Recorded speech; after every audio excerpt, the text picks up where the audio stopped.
All right. Thank you very much for having me today. I'm really excited to be here. My name is Tyler Vander.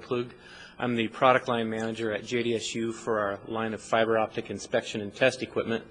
And I'm really here today to be that guy who's shouting from the rooftops about the importance of the best practices for maintaining your fiber optic connections, particularly as it pertains to a practice that's been known about for several years. However, only in the past few years is it really gaining a lot of recognition and appreciation, and that has to do with maintaining the interface quality and cleanliness of your fiber connections.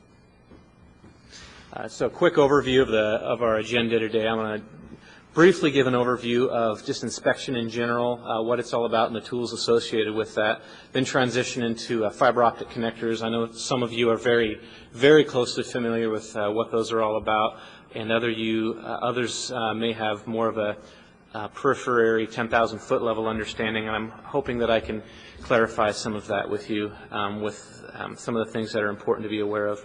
And then I'll transition into talking about the biggest enemy or the biggest problem associated with troubleshooting today, associated with fiber optic contamination. I found a lot of humor in Matt and Tim's presentation in talking about even things like in the outside plant world that can contribute to contamination. This is the real world, and it's very practical. And just like fiber optics is grandiose as it sounds, dirt can be your biggest enemy. And we'll transition into that, and then we'll talk about some solutions for how you can maintain some best practices to prevent that from being an issue. Here's just a quick overview of some of the tools that are oftentimes used when it comes to inspecting fiber connectors. You need a microscope. We're dealing with 125 microns or smaller, so you can't necessarily use your human eye to look at that. The one that's most common in a field environment are the probe scopes down at the bottom, as opposed to the ones you hold up to your eye or something that you use in a benchtop lab environment. More so something that allows you to inspect both sides, like a probe microscope. Just a quick overview as I refer to probe microscopes. It's a really versatile tool, just in that it can be used to inspect any kind of connector, whether it's located as a patch cord or located behind a bulkhead, and that could be ranging anywhere from a really simple single fiber SC connector or something to more complex connectors like an MTP, multi-fiber ribbon connector, or something, an optical device located on a card or something. Just a quick overview of where inspection is done. I can wrap this up basically just by saying inspection is really done whenever fiber optic connectors are handled, and that breaks out into a wide assortment of different kinds of applications, as I show here. I'm going to transition into fiber optic connectors. Network managers love the whole idea of a connector, just because the reason they exist is to give you flexibility. It gives you the ability to have moves as and changes, as we all know. And so with that, we love that, but at the same time, you have to take the good with the bad, and because there's certain things that you need to know with them as it pertains to your attenuation and your loss, insertion loss, return loss, and such. It's important just to be mindful of how you can get the best performance out of your connectors.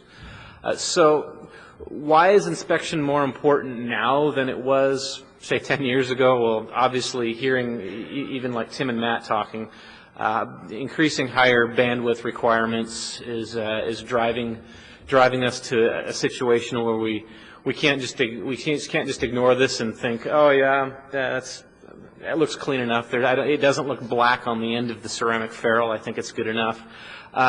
Fortunately, the service provider side of the industry has got about a 3 or 4 year jump in kind of discovering this. So a lot of the problems that they experienced in the past few years have paved the way for us to be able to have really good and efficient solutions for our data center applications. And one of the other things that I think is really important right now is we're at a really good opportunity with regards to technicians, because Probably one of the newest things that you're seeing right now in the industry is actually new technicians. So you've got an opportunity right now to, number one, teach these technicians, get them off on the right foot. Even though they have limited experience, you can teach them now to do things right. And at the same time, sometimes the folks that are a little bit more experienced carry along a lot of kind of bad habits from several years past, and so there's a bit of a learning curve going on with a lot of these folks. Just because something worked for them 5 or 6 years ago one way, that might not necessarily be as applicable with the applications today.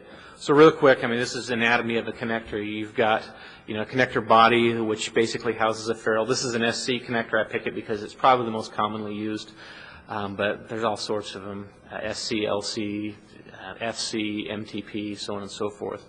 And then that actually is, the body itself is actually is a housing component for the ceramic ferrule, that white little stub at the end. And that's not to be confused. A lot of people will think that itself is the fiber, but the fiber is actually, the ferrule then houses the fiber in the very center of that. So typically with the naked eye, it's actually pretty tough to see. If you tilt it at the right angle, you could see a little bit of that reflection of the glass at the very center of that.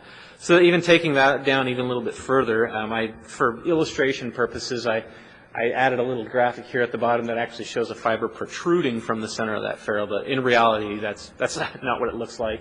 But I wanted to actually just show that for the illustration purposes to say this is the part that actually transmits the light is extremely small.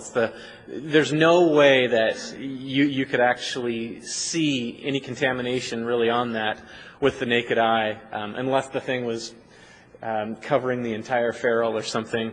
But we're talking about looking for contamination the size of 3, 4, 5 micron, which is impossible to see with the naked eye.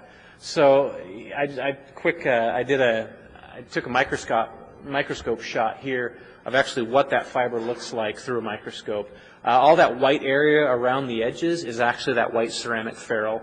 And then the big gray circle is the fiber itself, the cladding, which is 125 microns. Now that said, the only part that actually transmits the light, as many of you guys know, is just the core of that right in the center, whether that's a single mode fiber, which is roughly 8 or 9 microns, or a multi-mode fiber, which is either 50 to 62.5 microns. Here is an example of a a single mode one, which is around 9 microns.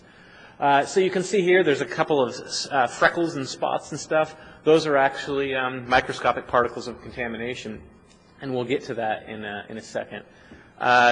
Just a quick overview of what you might see. As I just mentioned, here's the one on the left here is what a clean fiber connection looks like, with the white ceramic around the edge and the cladding there in the core in the center.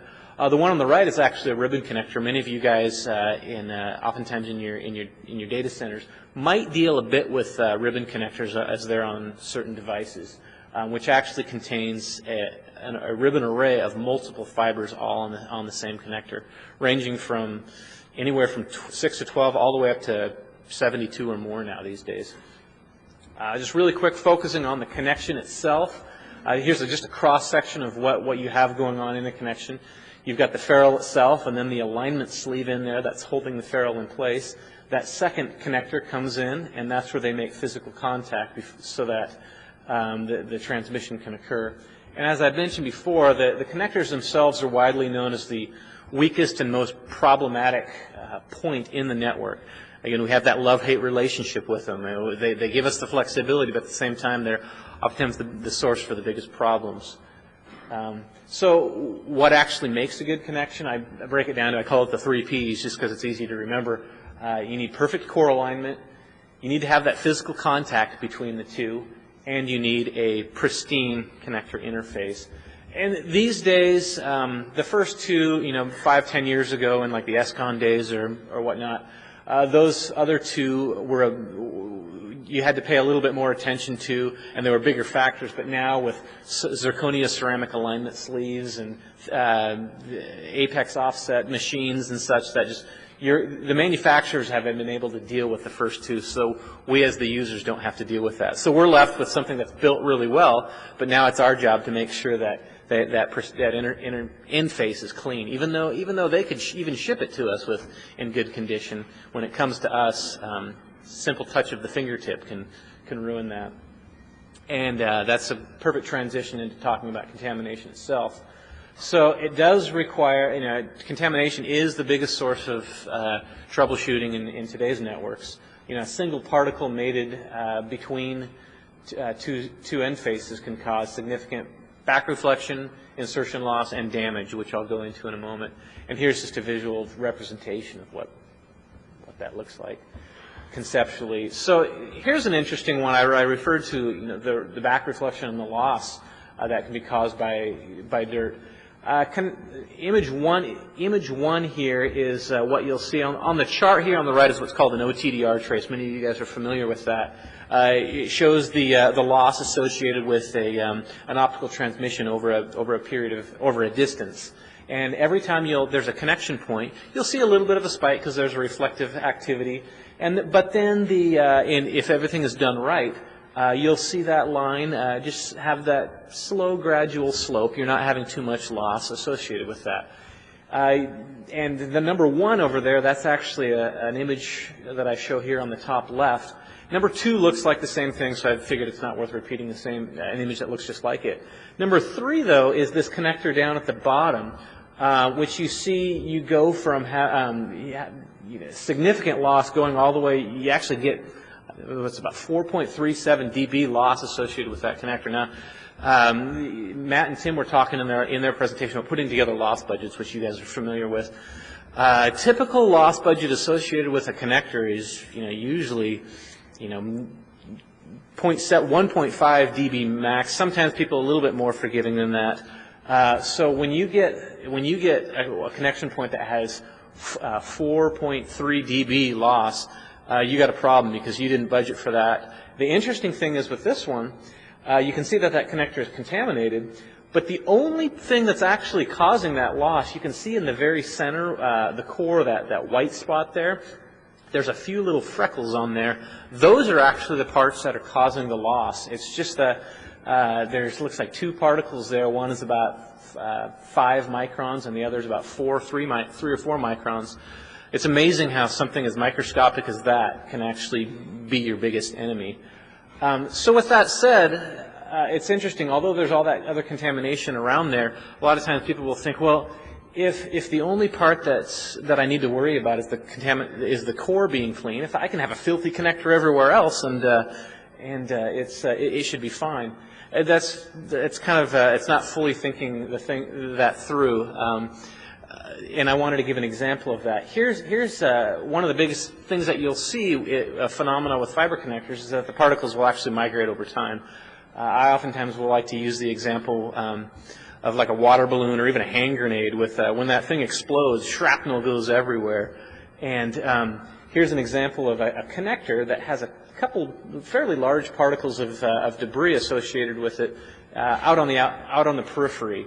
Now watch what happens after I've mated this one connector and then I inspected it again. You can see that debris just explodes and goes everywhere. Hey, the core is still clean. It's probably still be okay. But you notice after the third connection, all of a sudden now you've got contamination that moved in the core. The fourth one, now there's a big chunk that moved its way there. And the fifth one, it even gets worse. And so kind of all that to say is there's no rhyme or reason. It's not that it migrates to the core. It could go anywhere. And so associating that with loss, this is kind of an interesting trend as well. Watch how there's actually not even any contamination on the core with any of these, and then all of a sudden with this one you get that little particle on the core and you get significant loss. So another example of that, we're talking about the microscopic world, if you will, and so it's hard to kind of identify with that. So one example that I oftentimes give to people is this analogy here, where I'll take two glasses. You can do this at a bar or something, and take one glass and put a little pebble or something right on the top of it, and then slam the glasses together, and you look at the bottom of that glass, and you'll see there's all sorts of junk on the end of it afterwards. It's the same concept. It's nothing. It's just happening at a more smaller level. But it's something that people can identify with, and it's something that helps you understand the impact of what those 2, 3, 4, 5 micron particles are actually having to a larger scale. One thing that's interesting to point out, with this example, people oftentimes, it becomes a little bit more clear to them that oftentimes when people are inspecting fiber connectors, they oftentimes won't inspect until after they're getting their OTDR trace, and they say, oh, geez, I've got 5 dB of loss going on with here. Let me take a look at that. Oh, sure enough, I've got a dirty connector. Problem with that is that's too little too late.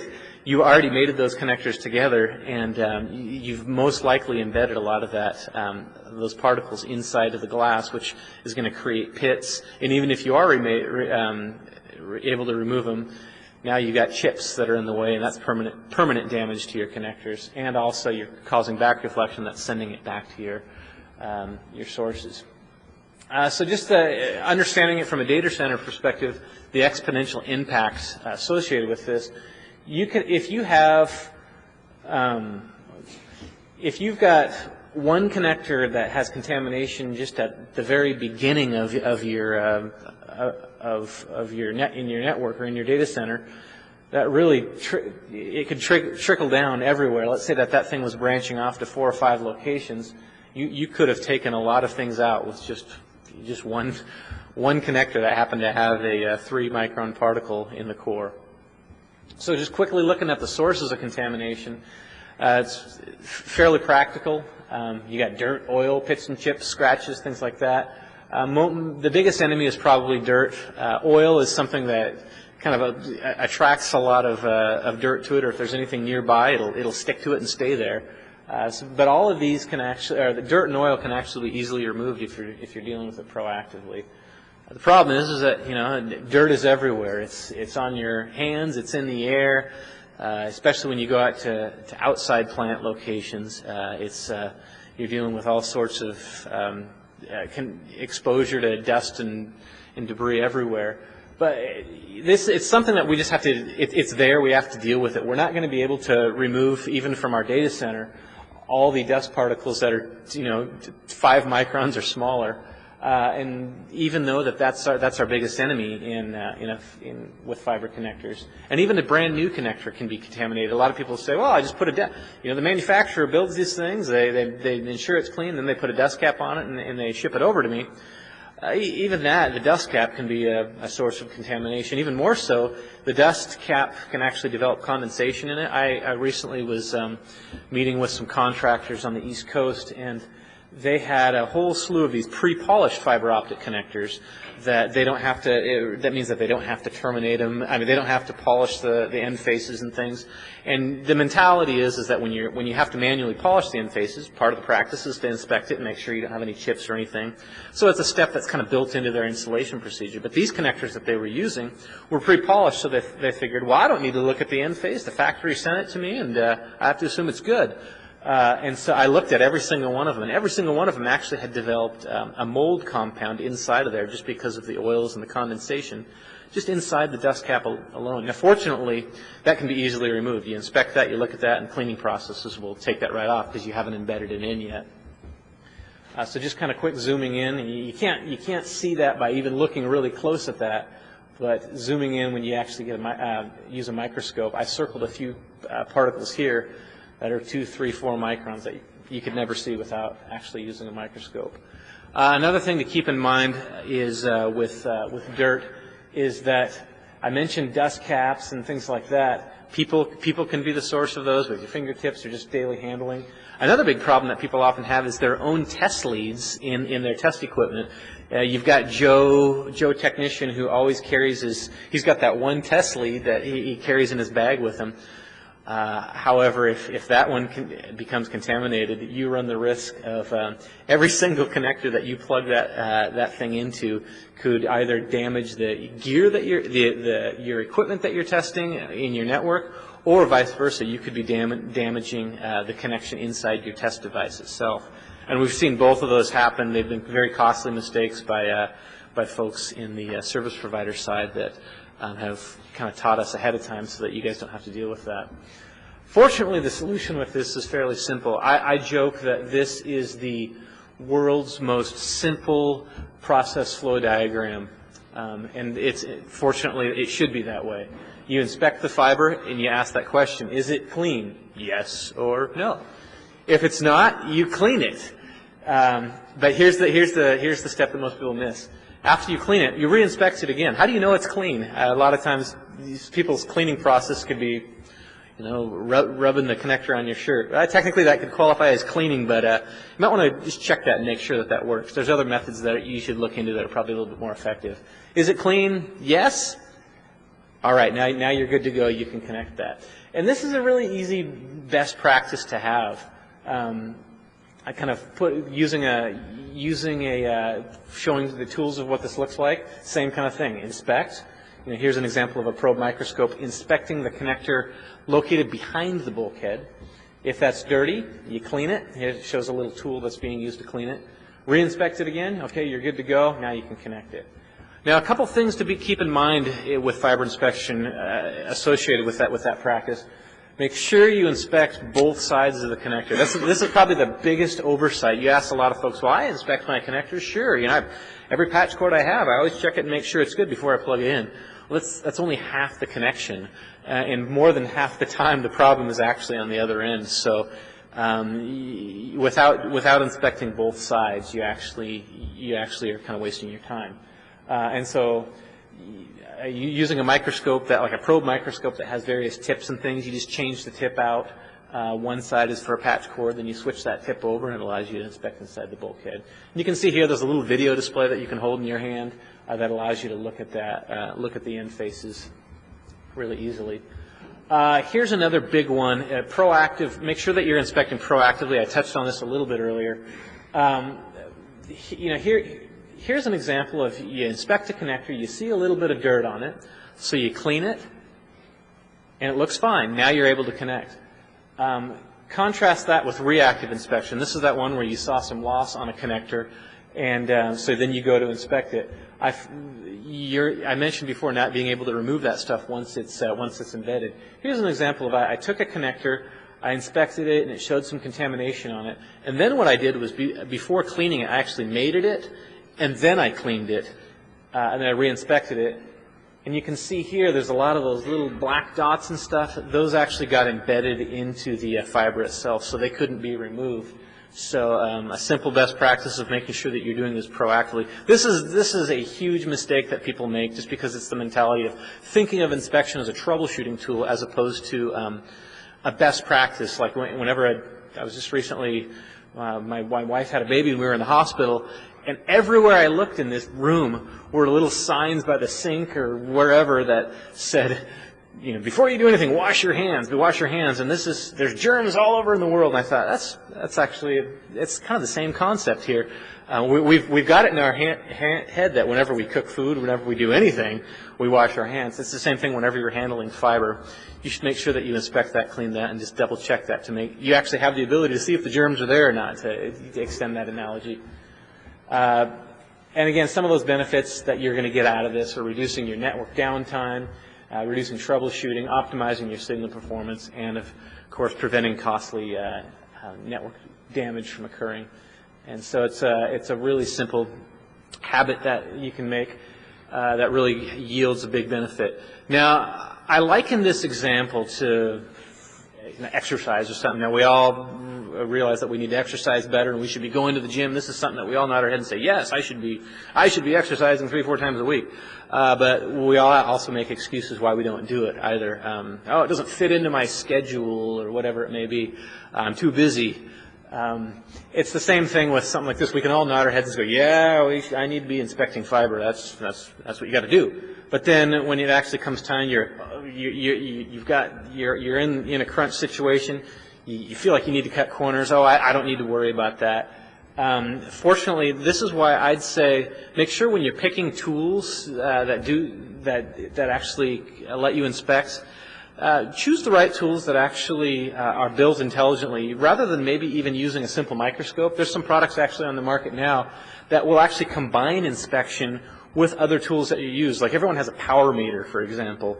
This is an example of a product that has a power meter with the inspection portion built right in. So it folds it into your regular workflow. You're already taking a power measurement, And your inspection microscope is right there, so you don't have to deal with setting down other tools and other kind of stuff. It folds into your workflow better, and particularly as network managers, we like this because you know that you can give this tool to your technician, and if everything is right in front of them, and here, this one here is actually in a little hands-free device that hangs around your neck, they're more likely to use it if it's right in front of you and it's designed with a good workflow in mind. So where does inspection occur? This is kind of basically just saying every stage that fiber is handled. And this could start everywhere from the component manufacturers all the way through to the troubleshooting and maintenance side of things. And this is slowly working its way through right now, where we're every single one of these little boxes. This is happening now, and people are paying attention to it and actually doing it. So just wrapping things up, connectors are valuable and essentials, but they need to be handled properly. It is the #1 source of troubleshooting in today's optical networks. And fortunately, the challenges can be easily overcome with proactive inspection and cleaning. And visual inspection of the fiber connectors, really, you have to have a microscope in order to do it. You can't use your naked eye to look at that. It's not going to get you very far. And a probe microscope, I'd recommend that's probably the best way to go. It's a really effective tool. It allows you to see both sides. You can see it on a screen, so you can show it to other people around you, and everyone can say, "Yep, that's a problem. Let's deal with that." And then proactive inspection, fortunately, is easy, and there's lots of benefits. You get reduced network downtime, prevent troubleshooting, optimize your signal performance, and prevent network damage. So kind of the slogan that I like to use is always inspect before you connect. And with that, I wish you guys the best, and hopefully this is something that sticks with you guys throughout your practices. All right, thanks a lot.